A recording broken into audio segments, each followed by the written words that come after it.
মুখ্যমন্ত্ৰীৰ সমষ্টিত গৈ পহু খেদা খালে গৌৰৱ গগৈয়ে। গৌৰৱৰ পৰিৱৰ্তনৰ যাত্ৰাত লাগিল অথন্তৰ। যাত্ৰা পথতে গৌৰৱ গগৈ সন্মুখীন তীব্ৰ বাক্যবাণৰ। জালুকবাৰী সমষ্টিৰ মানুহে গৌৰৱ গগৈক দিলে পহু খেদা। গৌৰৱ গগৈক বাংলাদেশী মিয়া দালাল আখ্যা জালুকবাৰী সমষ্টিৰ। ধুবুৰী নগাঁৱৰ পৰা জাক জাক মিয়াক লৈ পৰিৱৰ্তনৰ যাত্ৰা কংগ্ৰেছৰ।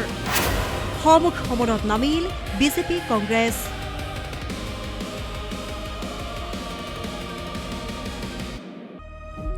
এফালে যদি গৌৰৱ গগৈ জিন্দাবাদ ধ্বনি, আনফালে গৌৰৱ গগৈ গো বেক গৌৰৱ মিয়াৰ দালাল আখ্যা।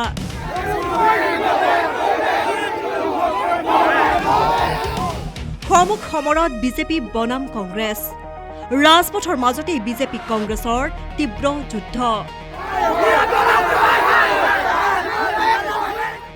আজিৰ দিনটোত কংগ্ৰেছৰ নেতৃত্বই সমৰ্থকসকলক লগত লৈ ৰাজ্যৰ বিভিন্ন স্থানত বিজেপি চৰকাৰৰ বিৰোধিতাৰে কামাখ্যা মন্দিৰৰ পৰা জুবিন ক্ষেত্ৰলৈকে সময় পৰিৱৰ্তনৰ মাটি বচাওক জাতি বচাওক শীৰ্ষক আৰম্ভ কৰে এক যাত্ৰা। মুখ্যমন্ত্ৰী ডক্টৰ হিমন্ত বিশ্ব শৰ্মাৰ বিজেপি চৰকাৰৰ বিৰুদ্ধে প্ৰতিবাদ কৰিবলৈ গৈ যাত্ৰা পথতে গৌৰৱ গগৈয়ে নাম পালেগৈ মিয়া দালাল বুলি।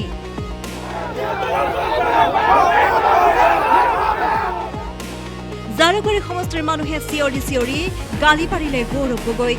শুনাত বেয়া শুনি আমি গৌৰৱ গগৈক আমি জালুকবাৰী সমষ্টিৰ পৰা পহু খেদা দিয়া বুলি ক'লেও ভুল নহয়। গৌৰৱৰ লাজ নাই, গৌৰৱ গগৈ বাংলাদেশী মিয়াৰ দালাল বুলি পহু খেদা দিলে গৌৰৱ গগৈক। আমিনগাঁৱত এনেকৈ সমূহ সমৰত পৰিলক্ষিত হ'ল বিজেপি বনাম কংগ্ৰেছ। জিন্দাবাদ মুৰ্দাবাদ ধ্বনিৰে উত্তাল হৈ পৰিল আমিনগাঁও। বাফনা মেডিকেলৰ সন্মুখত কংগ্ৰেছে কৰা ধৰ্ণা কাৰ্যসূচীৰ বাবে শ শ ৰোগী পৰিব লগা হয় সমস্যাত বুলি উঠিছে অভিযোগ। ইফালে বন্দা ইণ্টাৰনেশ্যনেল বিদ্যালয়ৰ সন্মুখতো কংগ্ৰেছ দলে ধৰ্ণা দিবলৈ গৈ এনেদৰে পৰিলগৈ হ'ল ভিকত। দেখা গ'ল ৰকিবুল হুছেইন, প্ৰদ্যুৎ বৰদলৈ, ভূপেন বৰা, দেৱব্ৰত শইকীয়া, ৰিপুণ বৰা, ৰিকিবুদ্দিন আহমেদকে ধৰি একাংশ কৰ্মীক লৈ গৌৰৱৰ দেশতকৈ মামিলাগৰ নহয় শ্লোগান আজিৰ এই যাত্ৰাত। আৰু ইয়াৰ পিছতেই বিজেপি কৰ্মীয়ে তোলা-ধূনা দিলে গৌৰৱ গগৈক। এই দৃশ্য বিয়পি পৰাৰ পিছতেই ৰাজনৈতিক মহলত এতিয়া অব্যাহত আছে তীব্ৰ চৰ্চা। বাংলাদেশী মিয়াৰ দালাল, পাকিস্তানৰ এজেণ্ট গৌৰৱ গগৈয়ে আজি এই আমাৰ বাফনাৰ সন্মুখত থকা যিখন বান্দেয়া ইণ্টাৰনেশ্যনেল স্কুল তাৰ সন্মুখত আহি যি ধৰ্ণা কাৰ্যসূচী ৰাখিছিল, সেই ধৰ্ণা কাৰ্যসূচী প্ৰতিহত কৰিবলৈ আমি ভাৰতীয় জনতা পাৰ্টীৰ যিসকল সদস্য আছো সকলোৱে আমি চেষ্টা কৰি সেইটো প্ৰতিহত কৰাৰ সফল হলো। আৰু তেখেত অহাৰ ফলত সেই সন্মুখতে আছে আমাৰ Bafna medical college, Bafna medical. সেই বাফনা মেডিকেলত যিবিলাক ৰোগী আহিছে সেই ৰোগীসকলৰ সেই ধৰ্ণা কাৰ্যসূচীটোৰ কাৰণে যথেষ্ট অসুবিধা হৈছে। আমি সেইখিনি প্ৰতিহত কৰাৰ চেষ্টা কৰিছিলোঁ আৰু আমি সফল হৈছোঁ। আৰু আমি শুনাত বেয়া শুনি আমি গৌৰৱ গগৈক আমি জালুকবাৰী সমষ্টিৰ পৰা পহু খেদা দিয়া বুলি ক'লেও ভুল নহয়।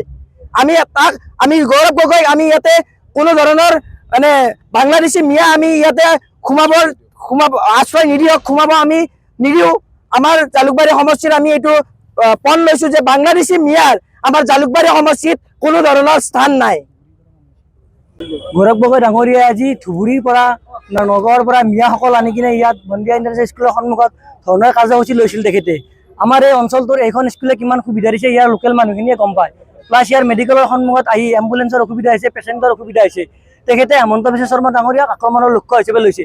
আমি স্থানীয় লোক হিচাপে আমি ইয়াৰ বাসিন্দা হিচাপে তেখেতে সকীয়াই দিব বিচাৰিছোঁ যে ভৱিষ্যতে জালুকবাৰী সমষ্টি হওক বা অসমত ধুবুৰীৰ পৰা ক'ৰবাৰ মিয়া অঞ্চলৰ পৰা মিয়া লোক আনি কিনে ইয়াত যেতিয়া ধৰ্ণাসূচী তেখেতে একো নিদিয়ে, নেক্সটবাৰ যদি তেখেতক আমি ইয়াত আকৌ দেখা পাওঁ তেখেতৰ পালি পোহাৰীয়াৰ পৰা পহু খেদা দিম।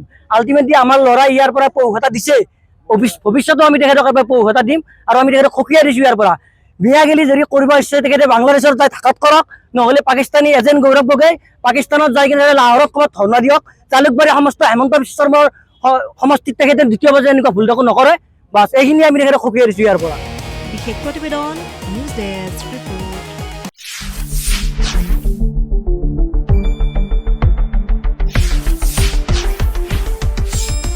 শুদ্ধ আৰু বিস্তৃত বাতৰিৰ বাবে চাই থাকক নিউজ ডেস্ক ৰিপৰ্ট।